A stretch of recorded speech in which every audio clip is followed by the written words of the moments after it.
Sizcə mənə bu rəng yaraşarmı? Başıma bu rəng nə qoya bilərəm?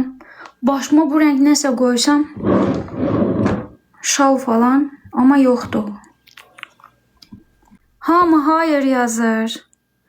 Eləyim də, nə olar, bezmədinizmi məndən? Mən özümdən, əslində siz də məndən bezmişsiniz. Video paylaşıram, post paylaşıram.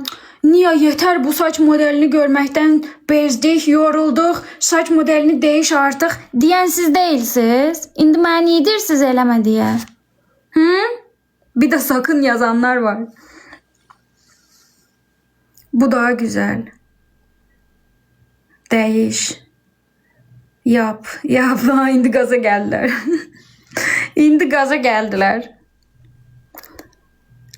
Ya bir de o renk nece renkti bilirsiniz? Axır.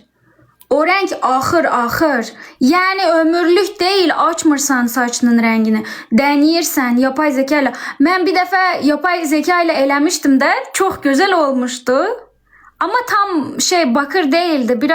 Biraz sarıya yakın bir rengiydi. Mavi yap. Yok artık. Bilmirəm, çox qərarsızam.